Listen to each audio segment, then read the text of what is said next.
जय हिंद। आप सभी को मेरा प्यार भरा नमस्कार। आशा करता हूं आप सब बहुत ही अच्छे हैं, पूरी शिद्दत, मेहनत, जिल और जोश के साथ अपने ड्रीम के लिए आप लोग लगे हुए हो। अगले 2 दिन का रूटीन हम आपके सामने रखने वाले और मैं रिमाइंड करता हूं कि सर मुझे दरोगा बनना है, I want to be a sub inspector in Bihar. This is the most genuine channel जो आपको बताता है कि प्री से लेके पूरा फिजिकल इंक्लूडिंग आपका मेरिट तक आप कैसे पहुंचोगे। तो इस चैनल पे नए हो, सब्सक्राइब कर लें और जितने भी वीडियोस आपको दिए जाते हैं उसको होलिस्टिक तरीके से आप चीज़ों को फॉलो करें। Enforcement SI, range officer, steno SI, ये एग्जाम बहुत जल्द आपका लिया जाएगा, ठीक है। और जो बिहार दरोगा का है, ये माना जा रहा है कि इसका भी वैकेंसी काफ़ी समय से जो पेंडिंग में था अब वो आपको दिखेगा, ठीक है। एक चीज़ हम और कहना चाहेंगे कि जब वैकेंसी नहीं आ रहा है तो जितने भी टीचर हैं, ठीक है, सबको एक इकट्ठा होकर इस पे बात करना चाहिए और दरोगा का जो वैकेंसी इतने दबे से पेंडिंग है उसके लिए आवाज उठाना चाहिए। बट मैं आपको रिमाइंड करता हूं, अब शायद अब ज्यादा आपको इंतजार ना करना पड़े। और बहुत लोग पूछ रहे थे सर आपसे कैसे जुड़ना है, सिलेक्शन मुझे चाहिए वो भी फर्स्ट अटेम्प्ट में। मैं फिर से आपको बहुत ही क्विकली बताता हूं। जैसे ही नीचे लिंक है आपका, कमेंट में जाओगे आपको एक लिंक दिख जाएगा, जैसे ही उस पर आप क्लिक करोगे, ठीक है, आप ज्वाइन हो जाओगे। वहां जो प्रोसेस बताया हुआ है वो करने के बाद ज्वाइनिंग के बाद आपको 2 लिंक आपको दिया गया है, 2 टेलीग्राम का लिंक दिया गया है। एक है आपका जिसमें आपका रूटीन आता है, ठीक है, जैसे कि आप ऊपर क्लिक करोगे जैसे टेलीग्राम में जुड़ोगे। 2 है, एक है दरोगा 2022 और एक है आपका टेस्ट जिसमें अभी आपका टेस्ट चल रहा होगा करंट अफेयर्स का, ठीक है। अब ये जैसे ही जुड़िएगा ऊपर क्लिक कीजिएगा, रूटीन नंबर 1 पे पहुंच जाएगा। रूटीन है, ठीक है, रूटीन के नीचे वीडियो है, वीडियो के नीचे पीडीएफ है। बहुत ही टू द पॉइंट चीजों को रखा गया आपके सामने। अगर आप इच्छुक हो कि सर मुझे एक बार में दरोगा निकालना है वो भी सिस्टमेटिक तरीके से पढ़ के, तो ये क्लासेस आपके लिए, नीचे लिंक है, आप जुड़ जाइएगा, ठीक है। और जो भी आपको कराया जाता है सब चीज आपको दिया जाएगा, प्लस आपका करंट अफेयर्स टॉपिक वाइज जो भी आपका रूटीन होता है सबका आपका टेस्ट भी लिया जाता है। अगले 2 दिन हम लोग क्या करने वाले हैं वो हम बात करेंगे, ठीक है। और ना ही आपको कोई चीज बाहर से पढ़ना है, जो भी बताया जाएगा, जो पीडीएफ दिया जाएगा वो आपको प्रिंट करवा लेना। अब देखिए, सबसे पहले हम लोग बात करते हैं आपका बायोलॉजी में हमने बहुत मैक्सिमम चीज हमने आपको कंप्लीट करवा दिया है, ठीक है। कुछ जो हमने रूटीन में इंक्लूड नहीं किया है, जैसे कि आपका जंतु जगत का कोशिका हो गया, मतलब एनिमल टिश्यू हो गया, तो वो सब आपको ऐप पे अपलोड हो गया है। हमेशा याद रखिए जो एनालिसिस करवाया जाता है साइंस में स्पेशली, मैक्सिमम क्वेश्चंस आपके वहीं से आ जाएंगे, ठीक है। चाहे वो स्पीडी एनालिसिस हो, पीवाईक्यू एनालिसिस हो, बस उसको आपको बहुत अच्छे से देखना है। बाकी टॉपिक वाइज तो है ही। मान लीजिए हमने फीमेल रिप्रोडक्शन स्पेशली नहीं पढ़ाया है, ठीक है, बट जब आप एनालिसिस देखोगे तो उसमें हमने जितने क्वेश्चंस बन सकते हैं उसके हमने आपको करवा दिए, ठीक है। क्योंकि टारगेट ये है कि कम में आपको मैक्सिमम आउटपुट दिया जाए ताकि एग्जाम के पहले आप सब रिवीजन कर पाओ। ये बहुत इंपॉर्टेंट चीज है। मैं बार बार यही आपको समझाने का कोशिश करता हूं कि सोर्स को लिमिट करके रखें, कंसाइजली एंड कंसेप्चुअली, ठीक है। अब देखिए, आज जो हम लोग केमिस्ट्री का स्टार्ट कर रहे हैं, केमिस्ट्री का जो सबसे पहला वाला भाग हम लोग देख रहे हैं वो है आपका पदार्थ की अवस्था। इससे दरोगा में अभी आपके क्वेश्चंस भी पूछे गए थे।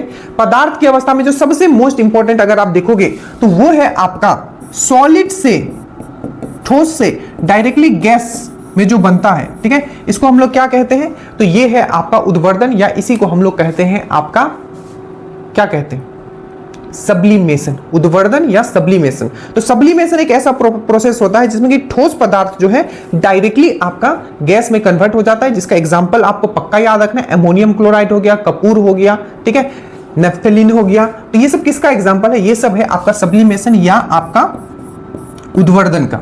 इसी तरीके से एक होता है कि गैस से डायरेक्टली सॉलिड में आ जाता है। ये डायरेक्टली आपके एग्जाम में पूछा गया था। गैस से डायरेक्टली जो सॉलिड में जो हो जाता है, मतलब गैस अवस्था से डायरेक्टली ठोस अवस्था में जो चेंज होता है, इस प्रोसेस को हम लोग क्या कहते हैं, तो डिपोजिशन या निक्षेपण कहते हैं। तो जितना भी स्टेट ऑफ मैटर से जो क्वेश्चंस आपके बन सकते हैं हमने आपको यहां बताया है, आपको ये पढ़ लेना है स्टेट ऑफ मैटर से। बेहतरीन आपको पीडीएफ दिया गया है, ठीक है, इसके लिए कोई घबराना नहीं है, एकदम क्लासिक पीडीएफ आपके लिए बनाया गया है, ठीक है। और जो पीडीएफ बना हुआ था, मान लीजिए कुछ पॉलिटी का, तो उसको और इंप्रूव किया जा रहा है, ठीक है, ताकि उससे बाहर आपको देखने को ना मिले और मैक्सिमम क्वेश्चंस आपके वहां से हो जाए। तो पदार्थ की अवस्था, और हमेशा हम लोग स्पीडी एनालिसिस करते हैं, तो आज एक स्पीडी एनालिसिस, अगला ये 12वां नंबर का रूटीन है, तो 12th नंबर का आपका स्पीडी एनालिसिस आएगा या एक पेपर एनालिसिस दिया जाएगा। 3 हमने साइंस पीवाईक्यू एनालिसिस किया है बिहार पुलिस का, तो बिहार पुलिस का भी एक आज आपका फिर से एनालिसिस वाला दिया जाएगा। तो टोटल 3 वीडियो हो गए। पदार्थ की अवस्था एक हो गया आपका, ठीक है, दूसरा आपका होगा एक आपका पेपर एनालिसिस का होगा, ठीक है, या स्पीडी एनालिसिस, और एक होगा आपका बीपीए एनालिसिस, ठीक है। नेक्स्ट है आपका संस्था और संस्थापक। ठीक है, क्या है आपका संस्था और संस्थापक। हिस्ट्री में अगर आते हैं हम लोग तो आज आपको पढ़ना है संस्था और संस्थापक। इसकी भी बेहतरीन आपको पीडीएफ दिया गया है, ठीक है, और साथ ही साथ आपको वीडियो से कनेक्ट करवाया गया। हमेशा इससे क्वेश्चंस आपके पूछे जाते हैं, चाहे आपको नौजवान सभा से पूछ लिया था 1926 या आपका जो सामाजिक एवं धार्मिक सुधार आंदोलन से भी पूछ लिया जाता है। डिप्रेस्ड क्लास एसोसिएशन 1930 में बी आर अम्बेडकर के द्वारा फॉर्म किया गया। या इंडियन सोशल कॉन्फ्रेंस जो है 1887 में आपका जो महादेव गोविंद रानाडे के द्वारा फॉर्म किया गया। तो इस सब क्वेश्चंस आपके पूछे गए। तो संस्था और संस्थापक पर होगा, इसके बहुत एनसीईआरटी एनालिसिस भी करवाया गया है और घटना चक्र का भी एनालिसिस इसमें दिया गया है, ठीक है।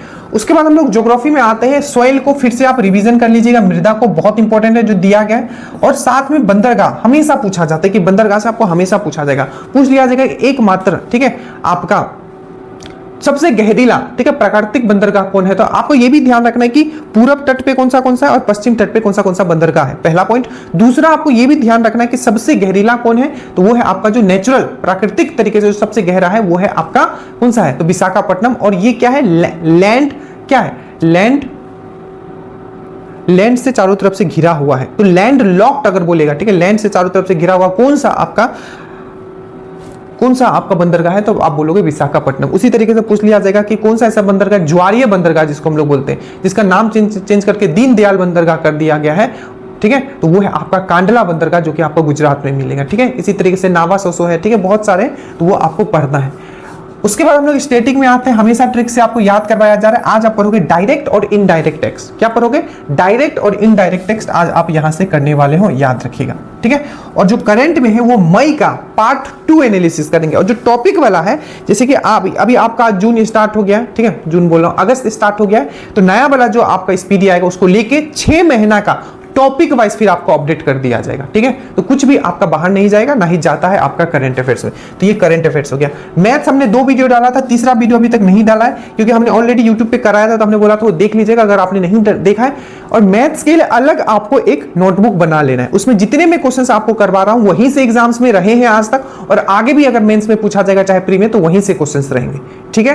तो ये आपका बेसिकली आज और कल का रूटीन है। अगर आप दरोगा देने वाला, स्टेनो देने वाले हो, इन्फोर्समेंट ऐसा है, इससे ज्यादा आपको नहीं सोचना है और ना ही कोई। और जब भी इन्फोर्समेंट एसआई का बात करता हूं, इंटरव्यू हम खुद कंडक्ट करेंगे, so you don't have to worry, I will help you out. मतलब एकदम डीपली मैं आपको हेल्प करूंगा कि किस तरीके से आपको इंटरव्यू देना है मैक्सिमम स्कोर के लिए, ठीक है। हमने खुद फेस किया है, तो मैं आपको बहुत अच्छे से गाइड कर सकता हूं। और जो भी मार्केट में चल रहा है कि ये मोटर व्हीकल एक्ट पढ़ लो, ये पढ़ लो, कुछ नहीं पूछा जाता है। वो सब आपका बेसिकली जो है वो इंटरव्यू आपका व्यक्तित्व कैसा, आपका पर्सनैलिटी कैसा है उस पर बोलता है। बट हाँ, कुछ फैक्ट्स हमें उस पर भी एक्ट ये सब देख के जाना है, बट पूछा नहीं जाता है वो सब, ठीक है।